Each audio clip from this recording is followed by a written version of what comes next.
Is there a financial collapse coming? What does the Federal Reserve have to do with it? And is the Federal Reserve not federal? And does it have no reserves? All that and more. Stay tuned.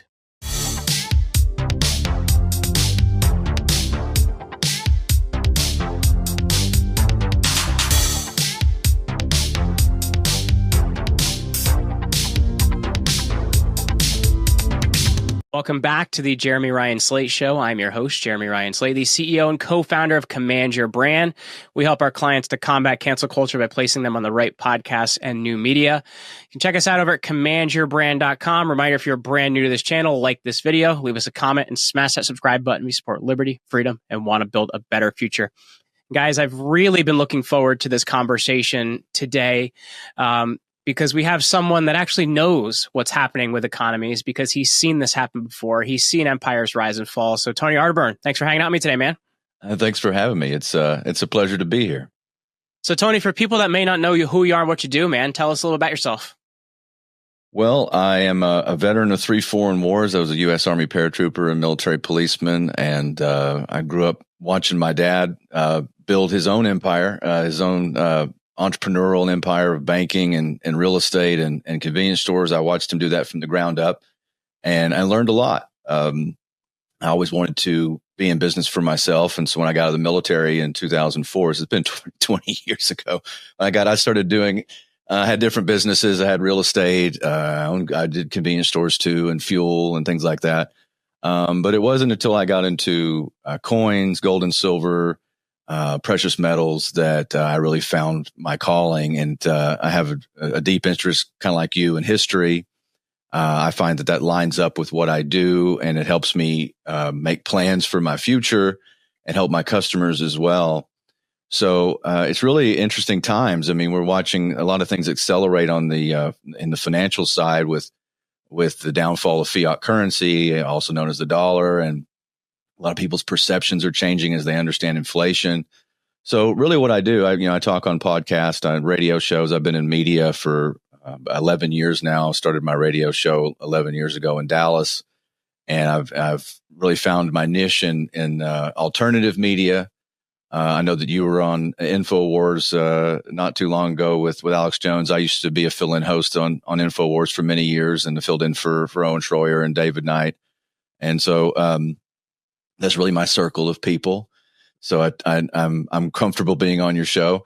But yeah, that's what I do. I mean, I appear on alternative media shows. I talk history, I talk politics, I talk precious metals, and I operate gold and silver exchanges in Missouri and Texas. And I have a 24-hour gym here in southern Missouri as well. But that's pretty much it. That's takes up most of my time. If you ask me what my hobbies are, I'm like, I just told you. That's what I do. I understand. I'm in a very similar boat. Like I used to competitively powerlift in my 20s, and in my late 30s now I just kind of live for fun. But and then business is kind of life for me. It is everything. And I feel like you would know Charlie Robinson, by the way, because he's in a similar circle of people. Really well. Yeah. I did Charlie's show a couple weeks ago, and then he was just on my show yesterday. I guess looking at it, then I'm trying to find the right place to start here, Tony, because it's kind of a bit of a, excuse my French, it's a bit of a shitstorm right now. And I guess when we look at kind of where we are historically, I guess first of all, you've seen empires rise, you've seen them fall. What things are most alarming to you, I guess, about kind of where we are in history and what we're experiencing right now? Well, I think just the loss of equilibrium, not knowing what is up or down. I think, we used to have a country, it was Lex Rex. I mean, the law is king, and the law is no longer king. We're kind of a free for all. You see what's happened to Donald Trump. I used to be a Trump supporter. I don't want to offend you, but I'm not into politics that way. I'm not a partisan, but I see what they're happening with. It's very much it's political persecution. One side can do whatever they want. The other side, if you have these certain beliefs, like if you even remotely believe in the Constitution or accountability, or you're against globalism, or if you believe in national sovereignty at all, you have a different set of rules. And then over here, you can do whatever you like. I think that's the issue. What we're watching and I think it's the psychological part for people to to see us not have a border. Because again, I was a veteran of 3 foreign wars. I am a veteran. I was protecting the borders of Iraq and Afghanistan and Kosovo, and I know that we can do that, but we don't do that here. And I think that a lot of this is, when you start looking at history and the timeline that the United States is on, everything's accelerated. So it's very alarming to see the fact that no one in government, no one in politics is talking about our fiscal sanity. That was a big thing when I was a kid. I was born in the tail end of 79, and the debt of the U.S. was right at $1 trillion. Well, now we go into $1 trillion every 90 days. It took us, the first 200 years of our history to get there, but now it's every 90 days. Nobody running in any office at any level talks about that. They're just like, oh yeah, it's fine. Deficits don't matter. So there seems to be this disconnect between those who rule over us and what's good for the people. I don't think even in history, I don't think you can really find examples of quite like this. Yeah. So there's probably a bigger question going on, which is the further down you dig, is probably going to get uglier to find, how much of this is an actual pageant, how much of this is scripted. So I think what I do in talking to people about the magic trick of fiat currency is just show them the difference. Like, hey, why didn't we have inflation in the 19th century? if you wanted to go see George Washington's inaugural and you bought a suit, what if I told you that same suit would be would cost the exact same in 1902? You would be like, well, what happened? Why is everything in our time always like, when I was a kid, such and such was $1.50, or you hear about your grandpa, I could go to the movies for $0.25, and get a hamburger. I feel like a grandpa myself sometimes, though, because my car repairs from 2007 are double now, and I still buy the same brand of car. It's wild, man. I don't even know. It's like I go into the grocery store and I'm like, wait a minute, and I'm looking around. It's even me, like I'm keeping up with these numbers, and it's still shocking. Just like a cup of coffee, and everything's expensive, and in that's not even in just tangible goods. That's services. You could get online marketing. The inflation bleeds into everything. And really what that is that the ruling class figured out a magic trick, ladies and gentlemen. They figured out how to decouple money or it's not money. They decoupled currency from value so they could make infinite units of them. And while you're scrambling, trying to get these units and working harder and harder and harder, you're on a treadmill that is never going to catch up to what the elites do, because they live off debt creation, tax-free. That's why the world's richest people don't fight for lower taxes. That's always a myth. If the world's elite didn't like the income tax, actually, if they didn't love it, if they didn't love they love the income tax. If they didn't love it, they get rid of it. So you got to understand it comes from them. So fiat currency comes from the top, right? It doesn't come from the bottom thinking, well, gosh, we just got to, there was a period at the end of the 19th century in the United States where you had William Jennings Bryan and the Cross of Gold speech. And that was the whole free silver movement, because we had such a strong currency that people were pushing back. There was a populist revolt, but they wanted free, more silver dollars into the economy. And that's where you get the allegory of the Wizard of Oz. I don't know if you know that. William Jennings Bryan's the Cowardly Lion, all in the Yellow Brick Roads, the Gold Standard, all that. It's fun to dig into that. But when you fast forward to our time, basically it comes down to the fact that you can't have a deep state without fiat currency. You can't. Well, I think that's really important. I think that right there is the most important point, because Tony, you may or may not agree with me on this, but I'm very fond of saying, well, not that I'm fond of saying, but I often say that if you look at kind of America as a functional republic, we ceased to be thus in 1913, right? Because you have three pivotal things that happened this year. I know a lot happened during the Progressive Era, but three pivotal things. You have income tax, you have the Federal Reserve that passes right after Christmas, and you have also the 17th Amendment. So the state legislatures no longer have representation in form of the Senate. And I think that aligns really well with what you're talking about right here, because that changes the banking system, right? It moves us more, like, we're not totally on a fiat currency until after Nixon, but like it starts this changeover.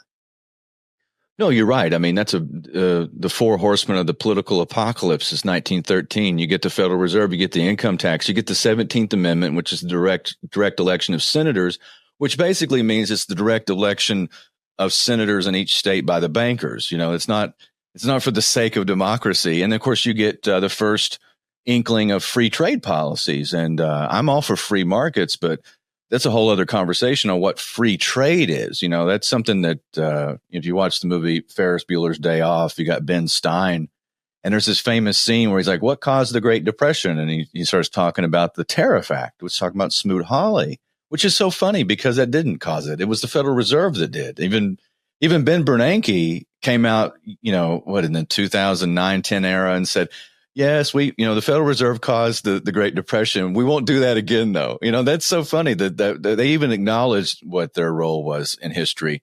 But you're so right. I mean, once we started that departure from what the ideals of what made America the republic that it was supposed, that the republic from sea to shining sea, you started to see the ugliness of empire, the departure of all the foundations that were laid by geniuses. You know, the founding fathers were geniuses, regardless of their personal faults. I mean, this is a collection unlike anything since. I mean, have you been to D.C. lately? Have you been in a room full of politicians? I have. It's been about 10 years or so. You just want to get out. You want to be deloused, maybe have an exorcism. This is not smart. This is just like there's a vibe, and it's not the vibe of builders. Let's put it that way, right? It's like almost like just very parasitic. So I think we're in the tail end of something. I'm not pessimistic in the sense that I think America's going away, but I do think we got some challenges ahead. I think this is kind of like our moment where, you know, the Soviet Union collapsed on Christmas Day in 1991, and, you know, Gorbachev went live and just basically gave up the ghost, and it broke into 16 pieces. But Russia stayed. You know, Russia still remains. I think that will be a lot like I hope it's peaceful, where we're headed. We are overextended. We're bloated. You know, we have tripwire treaties all over the world, 700 bases in 132 countries, completely unsustainable. We're picking fights that don't make any sense, whether you're talking about Taiwan or Ukraine. The Taiwan issue, if you really dig into that one, man, we could get that's a weird departure of U.S. policy over the past 50 years. We just reversed in the last 18 months, 24 months. So there's some really crazy things going on out there. It's hard to make sense of it all. I do subscribe to what Gore Vidal called the conspiracy theory of history, where I look through and I see there are things that happen from the top down, people we don't see. That really dictate a lot of what our current reality is. But again, I'm also optimistic. I think a lot of people are starting to realize this. People that come into my physical gold and silver shops, like that never bought precious metals before, are talking about some of this. So I'm seeing like on the ground, real time changes in attitudes and perceptions, which I think are very healthy moving forward. Yeah, and I feel like a pirate too, the way I'm storing up gold and silver over here, man, because I feel like if you look at it, it's the thing that's been the hedge against inflation for thousands of years. But I guess before we kind of get into where we're at, I don't know if you would believe this, Tony, but in 1,300 episodes, we've never once explained to people how the Fed works. And I think that's actually a really important place to start to kind of bring us to where I see that smile, to bring us to where we are today. So can we just talk a little bit about the Federal Reserve? It's shocking to me. I've read The Creature from Jekyll Island 3 times. We've never actually talked about it on the show. So just so people understand, we talk about fiat currency. How does the Federal Reserve work, and what does it have to do with kind of the situation we're in now? That's a really good question, because I'm not even sure the people at the Federal Reserve know how the Federal Reserve works. And seriously, Biden's head economic advisor, in the last, he's on 60 Minutes, was it like 2 weeks ago? And he couldn't quite explain about. He was talking about where the value of money comes from, and he couldn't really explain it. He was the same guy too. So Adam Curry was playing this clip the other day on No Agenda, and I was dying because they just kept playing it because it was so funny. Oh, I know, and I don't think they even know. I mean, and we act like it's this. It's so complicated. It's really not. I mean, you just got these cartels that come in that you don't even really know if you read The Creature from Jekyll Island. And by the way, G.A. Griffin, have you had him on your show? I have not, and I would love to have Mr. Griffin on. He's brilliant. Well, I think I've got his contact through Don Joe. I'll give it to you. Oh, cool. He's amazing. I talked to him. I said, you're one of the reasons I went into the gold and silver business. I got to say that live on air and talk to him. But you read that book and you learn other books about the Federal Reserve, and there are plenty. Sure. But it was set up, by the world's richest people. They talk about the creature from Jekyll Island. It was November 22nd, 1910. You got the Warburgs and Kuhn Loeb and the Rothschild agents and the Rockefellers and, again, the Aldrich, the senator. And I mean, they're all getting together and they're creating what they didn't want to create a central bank because people had already, because that was part of the American experiment that Andrew Jackson did away with. We had two banks, and if you believe it, part of what threatened the life of Alexander Hamilton too. But anyway, I don't necessarily disbelieve that either. I mean, Hamilton may have got in over his head. I think he really believed in centralized power. He believed in finance and debt and things like that. A lot more so than somebody like Thomas Jefferson. If you read into Thomas Jefferson's writings about warning against, if we allow these central banks to run the country, our children will wake up homeless on the continent that conquered by their forefathers. And I think that's what's happening. Andrew Jackson, he killed the second bank of the United States. He would not renew the charter, and he wanted "I killed the bank" on his tombstone. Interesting history. J.P. Morgan was born the first year we didn't have a bank, a central bank, and he died the year that we got one back. I thought that was interesting. Wow. He died in 1913. So you go from 1837 to 1913. There was no central bank in the U.S. That's one of the reasons why we didn't have inflation. There was a period during the Civil War and Abraham Lincoln. There was a tax right after the Civil War to try and recoup some of that, but it was short-lived. Yes, very short-lived. And by the way, ruled unconstitutional. Yes. Right. So it was the 1890s. They were looking at that. There was a tax. I know my tax history, Tony. That's good. Well, you got to. You're in business. I mean, you better know it. And that's the thing is we're always trying to figure out what the law is with it. They keep changing it. Certainly the elites don't have to worry. They just make sure that we have to jump. But you're right. I mean, you look at the Fed and how does it work? It's like, well, it's basically they hijack the money supply. Okay. So the money supply, everything flows through them. All credit flows through them. And there was only two presidents in history that ever produced greenbacks or notes direct from the Treasury. One was Abraham Lincoln and the other one was John F. Kennedy. And they were both shot in the head in public, to channel Jim Mars. Jim Mars used to say that. I think that's interesting. My favorite Jim Mars phrase, by the way, is also that he used to call George W. Bush a post turtle. He said, "You don't know how the creature got up there, but you just want to help. You don't know how the creature got up there, but you just want to help it down." You're the only other person that ever referenced that. I've done that many times on my shows and made people laugh. It's absolutely because I'm from Texas, and North Texas. So was Jim Mars, and the world is a lot worse off without him. He was a genuine human being. I wish I'd had the chance to meet him, but I've read so many of his books and watched so many of his appearances, and they don't make them like that anymore. It's just, we're in desperate need of people like Jim Mars, but it's hard to tackle that because, even with the creature from Jekyll Island, you don't really get down to who owns it. Who owns do you own the Fed? Do the people own the Fed? I've always had the idea, and I could be once again, I could be wrong. Cause it's like you have these member banks, but then the member banks are also owned by the Bank of International Settlements in Basel, as far as I know. So it's kind of like who owns who. Well, it's a shell game, right? And it's kind of like John D. Rockefeller. He says, own nothing, control everything. So it's really just kind of looking for ghosts, like who owns what. And it's just about this, folks. They control the money supply. So imagine this. Have you ever taken part in a transaction and wondered, I wonder why this person's involved? Like there's like a person that shouldn't be there, like a middleman of a middleman, like you just kind of look around if you're in a business deal sometimes and you go, I wonder why this guy gets anything. Or why are you involved?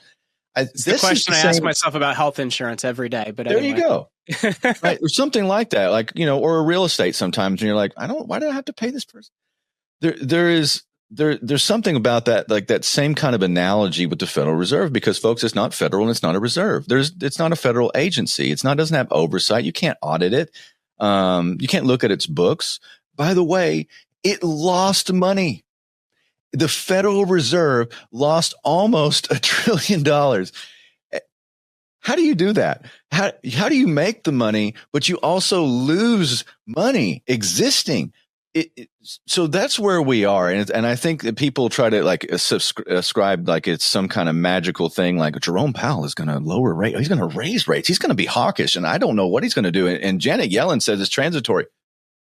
They seem like they're really smart. They're really not. Let's talk about that though, because I think that's an interesting point. So we have the Federal Reserve, not federal. It's as federal. I forget. It might have been another Jim Marrs thing. It's as federal as Federal Express. So it's not federal. It doesn't have any reserves. It's owned by a bunch of these banks. But I think interest rates is also the really confusing thing to people. You know, why are interest rates kind of bouncing all over the place? I know, like even 3 years ago, we bought this house, and I wasn't planning on buying another house at that point in time. But I was like, interest rates are like, I paid 2.7%. So I'm like, that's amazing. So it's like, you look at it, how do those work? Because I think that's very confusing to people. And now a word from our sponsors. The Wellness Company and their doctors are medical professionals you can trust. And their new medical emergency kits are the gold standard when it comes to keeping you safe and healthy. This medical emergency kit contains an assortment of life-saving medications, including ivermectin, Z-Pak. Rest assured, knowing that you have emergency antibiotics, antivirals, and antiparasitics on hand to help you and your family stay safe from whatever life throws at you next.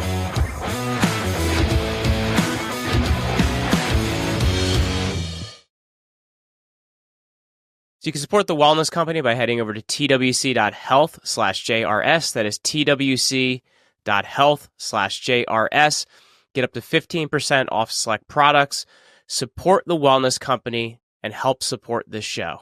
Thanks again. Well, the reason that interest rates fluctuate is their attempt to control the expansion and contraction of the money supply itself. As a matter of fact, we have, since the first time since the Great Depression, we've actually contracted the money supply, which isn't really hard to do since they created 80% of all the dollars ever made that were ever made. 80% of them were made in the last 60 months. So it's not hard to contract that back a little bit. And how you do that, folks, is you look at the 1970s, okay?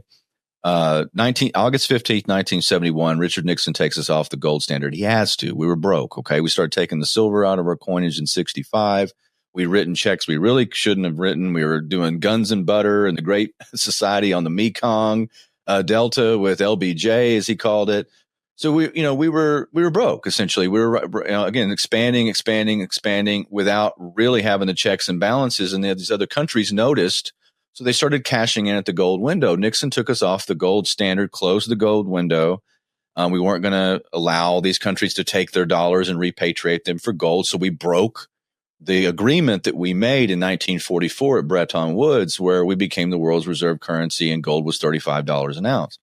Well, by the end of the 1970s, gold is $800, going $900 an ounce, somewhere in there. Okay, so it's up 2,000% or some crazy number. Well, gold really didn't go up.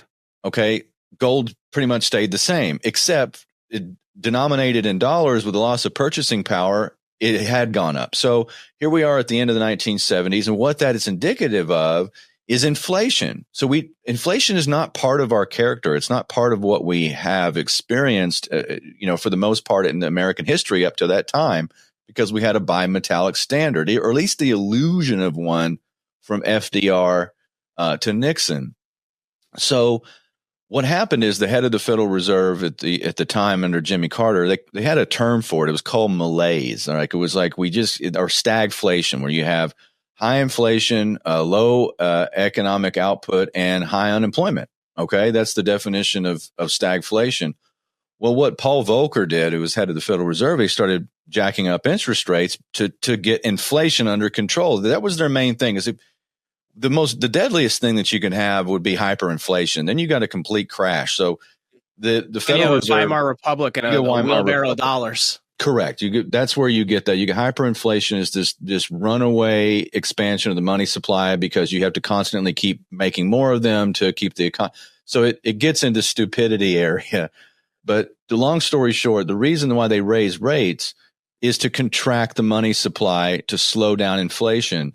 So Paul Volcker raised rates to the teens. So if you were going to go borrow, and anybody that was, some of the baby boomers I talked to and people like David Knight, I said, remember that, my dad was building houses in 1981, 1982. Also, my parents bought their house that they just sold 2 years ago in '79, and it's look at real estate values. Their house was worth $240,000 by the time they sold it, but they bought it for $30,000 in the early '80s. But with interest rates, they were, I think, paying for that house until like 2010. Mm-hmm. So it's like you never get out from under that. No, and imagine interest rates in the teens, and that's reality. So that's the reality on the ground. And so they figured some things out, I think, past that era where they were, there was the Laffer curve and Reaganomics and cutting rates and all. It always comes back to haunt you because then you start expanding the debt, right? So the debt so you kind of like put it over here. It's like out of sight, out of mind, but you're still cranking out, doing all these things. So whenever they want to goose the economy, they lower rates. And, again, or they just literally do injections of currency into the system. That's a lot. Quantitative easing and the lowering of rates. So that's really what the Fed does. Okay. They control the money supply. They contract it. They expand it. People are waiting for them to see like, what's the almighty Fed going to do? It's a very unnatural thing. I think it's the fifth plank of the Communist Manifesto is to have a central bank. So again, it's not something that would go hand in hand with a free market or a healthy economy. It's really just the elite controlling, and something that, Mayor Amschel Rothschild said in the 19th century. He says, I care not who sits on the British throne. The person who controls the British Empire is the person who controls the British money supply, and I control the British money supply. You see where that goes? Yeah. Right.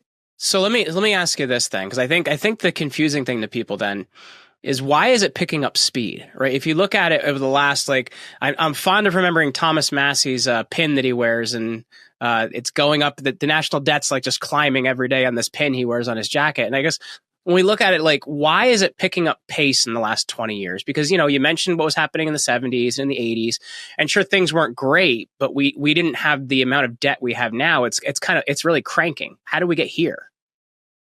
I think the further it's like I think this is multifaceted, and that's a great question. I kind of think of it. R. Buckminster Fuller, who was a futurist, he wrote a book, right before he passed away, called Grunch of Giants. And it stands for Gross Universal Cash Heist. And again, he was a futurist, but he talked a lot about, I think this is one of his final messages, the elite are stealing from you through the expansion of the control of the money supply. So I think what's happened is we're in the shadow of what governance used to look like in this country. So when you're coming off the gold standard, you still, I think, go back to the early 70s. I think it was like, well, we still have to balance the budget. We still have to make this work fiscally. The further you get away from that and you realize, well, they just cut checks, or we just go ahead and get the injection of cash from the Federal Reserve, and we're not worried about that anymore because our dollars are not denominated in gold. So I think it just took a while. They still had politicians and people that were running on that. I mean, when I was a kid in the 90s, and you probably remember this, they ran on, it was Newt Gingrich's contract with America, and we were going to balance the budget. And, there was, Bill Clinton, supposedly, we had a budget surplus. Can you imagine that today? That seems like quaint and so far gone, because even the voters don't even understand it, because we're just, the doors are off and everything's, we turned the knob up to 11 and ripped it off.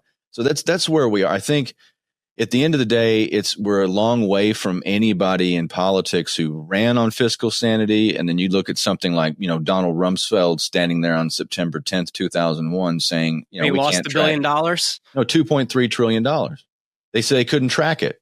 Yeah. And that was on September 10th, 2001. And, he said he set up that accounting office in the Pentagon, the place where the Pentagon got hit. So that's interesting. I think you just fast forward so many years, and the Treasury is definitely being looted. They have a term for it. It's called Great Reset. They keep telling you they're going to do it. And I think this is the average person, if you don't, something else our Buckminster Fuller said, people cannot get out of the way of what they don't see coming. So if you've got normalcy bias and you think that yesterday is going to be like today, and so yesterday is going to be like tomorrow, and that's not how this works. History is happening very quickly, and the elites know this. The people that control the money supply know this. They're watching it closely. They're going to be. This is a music. You don't want to like musical chairs. You're going to be like the one that left out in the cold because you didn't understand that this is a game. And the game is acquire assets, fiat currency is transitory, not inflation transitory. The actual currency itself is transitory, folks. And I think that's what's happening. I mean, and that's a long answer, but it's multifaceted. It's one, it's not part of our culture anymore it's not part of our politics to talk about fiscal sanity. And I think that you just acceleration itself. It's like, once you hit a certain number, now it takes $1 trillion to service the debt, just to service the interest on the debt. So as the number expands, it gets harder and harder to do anything about. And there's one more factor. That's the thing that the news, the pundits will never talk about until it's right on the edge of it and too late. And that's called de-dollarization. That's where the world actually is dumping the dollar. And that's you're seeing that with BRICS and countries like that. They don't have a bond market yet, but if they do, we're screwed. And we're already there. I mean, it's if you look at in 2001, it was about 75% of all financial transactions around the world went on in dollars. After we put the sanctions on Russia after the invasion of Ukraine in 2022, and we're down in the low 40s of participation, and that's dwindling fast. So there's a whole slew of things that can happen when the world dumps the dollar. By the way, we were talking about we're talking about Biden's economic advisor who doesn't understand, how currency is created or how that even works. He's argued in the New York Times for it to be a good thing if we are not the world's reserve currency. Folks, that's the only reason that our dollar still functions. Well, it's the only reason we have the standard of living we have. Like if that changes, we're kind of changed dramatically. And I guess the question I would have then, Tony, and I do want to get to what we do about it in a second, because I don't want to just push people off a cliff here. I do want to give them a little bit of a life raft. So we'll get to that point. But I guess the question I would have for you, and often I get it. History doesn't repeat, but it does rhyme, right? We go through a lot of the same things, but it's never exactly the same. But for me, I'm often looking at fall of the Roman Empire in the West, because that's it's not the East. The East lasted till 1453. But if you look at the West, in the late mid 200s, they have what's called the crisis of the third century. 15,000% inflation, immigration issues, central powers having control. So to me, it seems like it's very similar to where we are. They do some slight monetary reforms. They last another 190-ish years to 476, and it falls. I get it. We're not the same as that. The problems are very similar. So I guess where are we in kind of the landing on this, hard or soft? I think it's going to be a hard landing. I think it's going to be a very hard landing, but a landing nonetheless. I don't think America's going away. I just think if the better you pay attention to history, I think studying the Roman Empire is very important. I read Edward Gibbon's Decline and Fall of the Roman Empire. Hats off to you, man. All 7 volumes of it. Well, I didn't read. I got 3. If you look behind me on my shelf right here is 1, 2, 3. I had these. I had these same volumes when I was in Iraq. I only got the first 3 volumes, but I read those when I was in Iraq. That's those exact copies. And, it's interesting. They came out in 1776. So 1776. 1776, Edward Gibbon Pub. That was really the first modern history, too. And he was a member of Parliament, the British Parliament, voted for, war on the colonies, which I always thought was interesting. I'm like, didn't you learn anything from just writing about the Roman Empire? That, you have a psychological blow when you lose these, your outpost and things, when you have to constantly be winning. You can't have setbacks. And so I thought that was interesting that he was for that. But you also have 1776, you have The Wealth of Nations, Adam Smith. Of course, the birth of the American Republic, the birth of the Illuminati. There's all these things that happened in 1776. The variant Illuminati was around the same year, wasn't it? May 1st. Yeah, May 1st, 1776. Okay. Yeah, May 1st. And that's why May 1st is also the celebration of communism worldwide, because it's the same thing. It's just an operating system, in my opinion. Those are two things that go together. But I do think I think if you pay attention and you understand like how do you protect yourself, protect your wealth and like whatever you earn, I think now's a great time to become an entrepreneur. I think now's a great time to learn a skill to bring to marketplace, a service, a product, learn how to, use supply lines, do things that are just bring things to market. And again, that doesn't even have to be anything that's physical. It'd be something that you do. If a young person is looking at, going to school or something, I say, hey, have you thought about a trade? Have you thought about being an electrician? Have you thought about being a plumber? Have you thought about doing something? Have you seen these kids come out of college? They were one of my podcasts I listen to. I love is Our Big Dumb Mouth. A shout out to Midnight Mike. It's a great show. And, they just play clips from stuff like that. And they had these kids talking about their majors, and it's just the most, I love philosophy and history, and that's where my wheelhouse is, and I love that literature.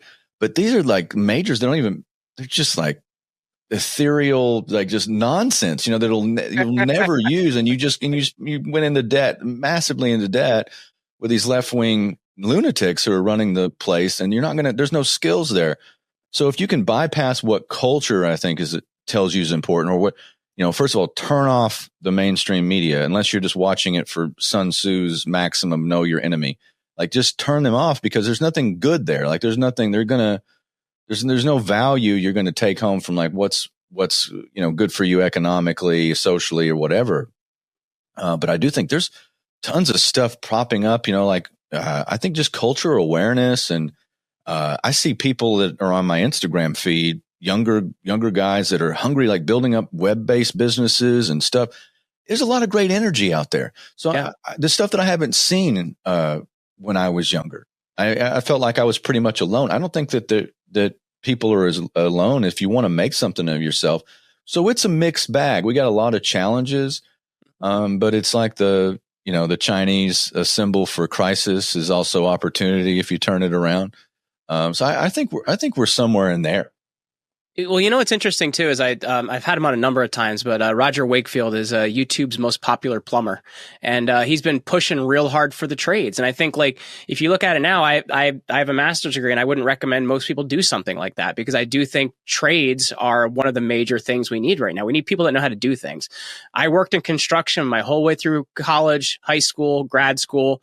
And it is one of the single most valuable things I ever learned because if my wife wants something done, it gets done right.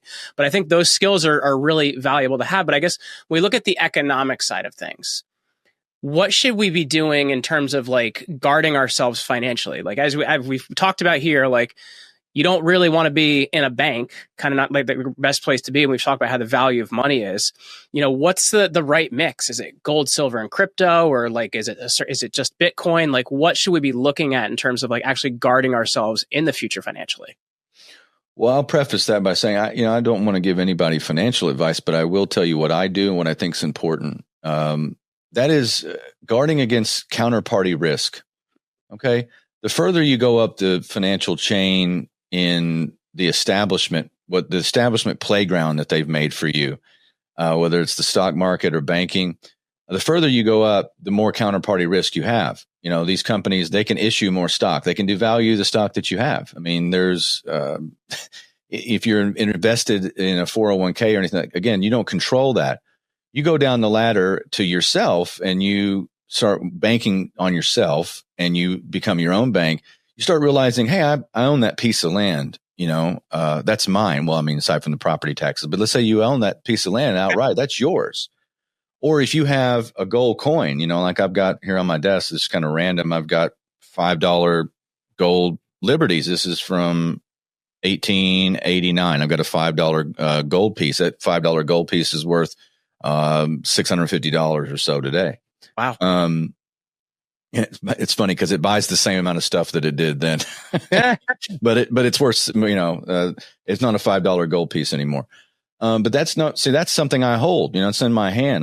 That's no counterparty risk. So the more that you have control over the assets, and these assets are actual assets, and that's the difference. There's a difference between currency and money. They can be the same thing, but in order for currency to also be money, it has to have intrinsic value. The dollar does not have one. It used to be backed by gold, and it was $35 an ounce. And now that's just, that's a long ago quaint situation that we're not going back to. That's just not how fiat currency works. Governments don't like that. They don't like the gold standard. They want to be able to print into oblivion and do what they want to do without any pushback. Unfortunately, it causes the situation that we're in, and we're going to have to experience some pain. So I would say the further you can get into having your own banking system, where you just like, hey, I've got gold, I've got silver, I've got crypto. And again, you have your keys? Is not on an exchange, but crypto that you own. And have multiple ways. I don't say close down your bank account, but have multiple ways to transact money. I like, things like Cash App. I get that. I was trying to make the point that it might not be the safest place in the world to be. No, it's not. It's not the safest place. Don't take me wrong there. I mean, I just want to make sure. I'm not telling you to close your bank account. I have to use the bank, unfortunately, because that's the way it works. I write checks for gold and silver. Those checks have to get cash, have to wire to exchanges and all that. They serve a function. But at the end of the day, you can be a lot further along by actually having physical metals in your hand, or having the keys to your crypto, safe in a fireproof box. I think that's a really important point too, because you even look at, FTX and all those things we've seen over the past couple of years, and how even crypto exchange has been dropping. Like, I think it's a great medium of exchange, but as you said, if you have the keys, if you don't have the keys and some exchange holds them, you're in trouble. That's true. So again, counterparty. Think about counterparty risk every time that you really want to get down. And nothing's foolproof 100%. Things can get stolen. There can be a fire. Have a plan. Have insurance. The best that you can. Protect yourself. Nobody's coming to save you. So do it yourself. Learn about it. Research. Don't just listen to what I said. Verify it. Verify it. And again, The reason that I talk about the issues of fiat currency and precious metals, I truly believe in what I'm saying. Mm-hmm. And I think that it helps people to understand the difference between currency and money, how the money supply got hijacked, why they did it, who benefits, cui bono, and how you can benefit from knowing that. I mean, knowledge is power. If you've got that, then you're already so far ahead of where most people go. I'm going to tell you right now, if there was any kind of real shift in the marketplace, and not even a majority, but a big portion of the American people say, gosh, I got to get out of this currency and I got to get into metals. There aren't enough metals. You can't place that order. Yeah. So what'll happen is people will just hold, and it will just, the true reflection of how much monopoly money and Chuck E. Cheese tokens, if you want to call them that, whatever is out there, you're going to see the fake. And, there's this thing called Gresham's law. And what Gresham's law states is that when bad money enters a system, good money goes into hiding until the bad money eats everything up and the thing crashes. And then all of a sudden the good money, right, is left standing. Gold and silver will always be money. And they will be around long after everything, right? So, but nobody dives to the bottom of the ocean to get a bag of cash, okay? So they dive, they go get the buried treasure, they go get the gold, right? And I think that's what you start looking at it like that, like, oh, this is long term. A lot of silver is a great thing to look at, but it's not sexy like people want it to go. Oh, is it going to 10x or 100x? I don't think so. Let's hope not. If silver is $1,000, you're really screwed if that happens. Well, that means something bad. That means you probably can't go outside. Like there's probably something. Oh, silver's $5,000 an ounce. That's mushroom cloud stuff. Like that's a bad thing. So I just think just finding out how you can be your own bank and knowing what you're doing. If you're going to buy precious metals, know who your dealer is. Like, know what you're getting. Stop looking for bargains. Don't do that. I see people come in here all the time, or either one of my shops. They'll lay stuff on the counter and I go, uh-oh, because they did bargain hunting. They went online. I could get an ounce of gold for $1,000. Well, you sure did. You got a fake Chinese bar, or this coin that you gave $5 for, you think is worth a lot of money, is worth zero because you went bargain. Find a reputable dealer, know what you're buying. Understand that precious metals cost money, and that's good. And then you'll have money, and you'll have real money. You'll trade fake fiat currency in for real money. And, one thing you get too, which I think can't be emphasized enough, is also like, building skill sets, like building things that, if the power goes out or if the grid changes or if society changes, you can do that. I like to say I'm that friend you want to have if the world ever goes to shit. Become that friend. I think it's really important that we all get that way. So Tony, this is a great conversation, man. I appreciate you giving us more time too than we had booked out. This is a great chat. So for people that want to connect with you, find out more about what you're doing, man, where's going to be the best place for people watching to go?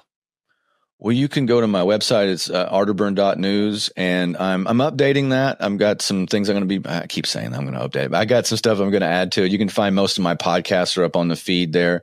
And my business is Wise Wolf Gold and Silver, and we've got a program for monthly precious metals subscriptions, which is unlike anything out there. I started this a couple of years ago. It's been very popular. We got almost 1,200 people all over the country that just monthly, from $50 all the way up to $5,000 a month, automatic. And we pick their metals for them. So the more people that join, the better deals everyone gets. As a matter of fact, I'm looking on the camera, and we're packing packages right now from Branson. And of course, we've talked, about a lot of things. If you've got somebody in your audience is interested in, converting a 401k or an IRA, or they want to talk about a precious metals, anything that you need consultation for, go to wolfpack.gold/consultation. You can go through my team. You can talk to me, and it's no obligation. You can talk to me. You got to go through the steps. Tell me who you are, and we'll put you on the calendar. If you want to talk about any of those steps, and you can, fire off some questions for me. I'm willing to trade a little bit of my time, especially. And we live in this crazy period of history, and I want people to. I want to be able to share my knowledge, what I've learned, to the best of my ability. And so it's just great to be on your show. Thanks you so much for having me. Yeah, absolutely. So Tony Arterburn, thanks for hanging out today, man. And for people watching, reminder to like this video, leave us a comment, and smash that subscribe button. We support liberty, freedom, and want to build a better future. I will catch you guys next time.